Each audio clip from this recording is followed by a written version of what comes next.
बहू रंजना कभी ब्रश नहीं करती थी। उसे कितनी बार उसके माँ बाप ने डांटा, लेकिन उसका कोई असर उस पर होता ही नहीं था, जिस कारण से उसके दांत पीले पीले हो जाते हैं। शादी के बाद अरे बहू, वैसे तो तुझ में कोई कमी नहीं है, पर तेरे दांत इतने पीले कैसे हैं बेटा? कैसे मतलब? कोई सर्जरी थोड़ी ना कराई है। वो तो क्या नाम, मैं ब्रश नहीं करती थी तो पीले हो गए। अब क्या करूं? आप कहे तो लाल करवा लूं या फिर काले? यार ये क्या है, क्यों माँ से लड़ रही हो? लड़ रही हूँ? अरे मैं लड़ रही हूँ या ये बोल रही है कि दांत पीले हैं, पीले? अरे तपस्या थोड़ी ना की है इन्हें पीले करने के लिए। बकायदा ब्रश नहीं किया है 20 साल तक, तब जाकर। छी, कैसी बात कर रही हो? ये उस वक्त तो पीले नहीं थे जब हम लोग तुम्हें देखने आए थे। अरे तब साफ करवा लिया होगा डेंटिस्ट के पास जाकर।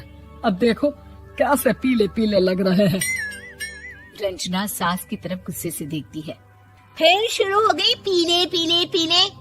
अरे पीले तो तब भी थे जब मेरे हाथ का रसगुल्ला उड़ा उड़ा कर खा रही थी और बोल रही थी, लड़की नहीं गुणों का खजाना दे रहे भाई साहब। खैर अब वो लोग करते भी तो क्या करते, पीले दांत वाली बहू पल्ले पड़ी थी तो झेलना तो था ही। एक दिन कीर्तन में रंजना गाना गा रही थी। अरे कमला बहन, माँ का द्वार है, यहाँ तो सब शुद्ध होकर आते हैं, फिर अपनी बहू को ब्रश भी नहीं करवाती तुम। दूर से पीले पीले दांत भक्ति में बाधा उत्पन्न कर रहे हैं। अरे कोई 2 साल के बच्चे थोड़ी ना लेकर आई हूँ मैं बहू बनाकर। अच्छी खासी लड़की है, अरे कैसे करवाऊं ब्रश? ये तो उसे खुद करना चाहिए ना। अब माँ बाप तो इसके जैसे तैसे निपटा दिए, ये नहीं सोचा कि सास कैसे संभालेगी। सास बहू को लेकर घर आ जाती है, लेकिन सोच लेती है कि अब इसे लेकर कहीं नहीं जाएगी। अगले रोज बहू कहती है, अरे क्या हो गया, मंदिर नहीं जाना क्या? कीर्तन का वक्त हो रहा है। मेरी मधुर वाणी से कान्हा जी जागते हैं और सोते हैं। आप तो जानती है ना उनकी भक्ति में कितना मन लगता है मेरा। वो क्या है ना, तबीयत ठीक नहीं लग रही है मेरी, आराम करूंगी मैं। तबीयत ठीक नहीं लग रही? अभी तो मिथुन के गाने पर नाच रही थी आप, और अब बोल रही है कि तबीयत ठीक नहीं लग रही। अरे भक्ति में मन लगा लो सासू माँ, ऊपर जाना है, क्या मुंह दिखाओगी आप? हाँ? सास को बहू की बात पर गुस्सा आ जाता है। मैं क्या मुंह दिखाऊंगी, इसकी चिंता तो ना कर, समझी? अपने मुंह की चिंता कर, जो ये पीले पीले दांत लेकर हर जगह पहुंच जाती है। पता है लोग कितना मजाक बनाते हैं। ना जी ना, मैं नहीं जाना कहीं तेरे साथ। तो ये बात है। कोई ना, मत जाओ, मैं अपने कमरे में ही बैठकर भक्ति कर लूंगी। ऊपर वाला दांत थोड़ी ना देखता है, मन देखता है, भावना देखता है।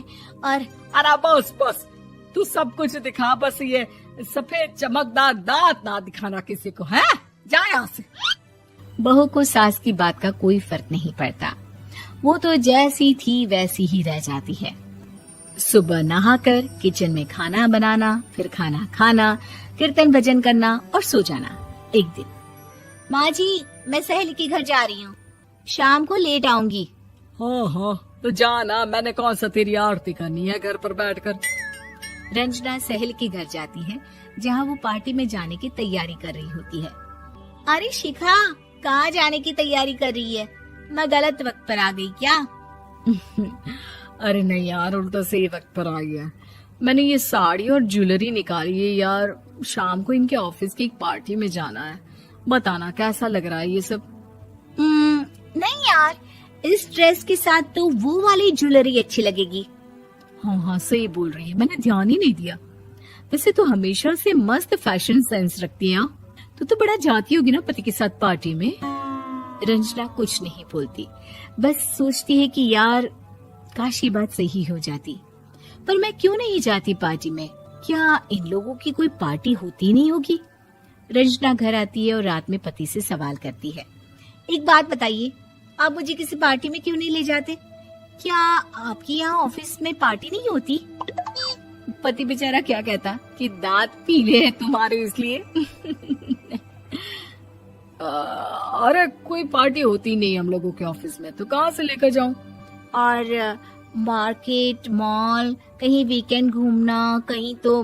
अरे यार, सारे हफ्ते में एक छुट्टी मिलती है, तो सोचता हूँ कि आराम ही कर लूं। क्यों? रंजना मन मार के रह जाती है। पहले कभी सास के साथ मंदिर जाया करती थी, लेकिन वो भी सास ने ले जाना बंद कर दिया। घर बैठी बैठी रंजना बोर हो जाती है। तभी उसे आइडिया आता है और वो मायके जाने का सोचती है। सासू माँ, 2 दिनों के लिए मम्मी के घर जा रही हूँ। अच्छा अच्छा, ठीक है, आराम से जा।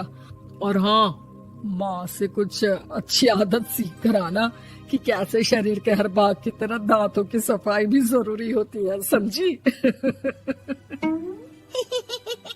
शुरू हो गई ना आप। वो लोग आपकी तरह नहीं है कि छोटी छोटी बात का बतंगड़ बना दे। उन लोगों के लिए मैं मायने रखती हूँ, ना कि मेरे पीले पीले दांत। रंजना माँ को बिना बताए उन लोगों को सरप्राइज देती है, लेकिन जैसे ही वो दरवाजे पर पहुंचती है, अंदर देखती है कि घर वाले कहीं जा रहे होते हैं। अब माँ, काश रंजना दीदी के दांतों वाली प्रॉब्लम नहीं होती, तो वो भी हम लोगों के साथ चलती ना बुआ जी की बेटी की शादी में।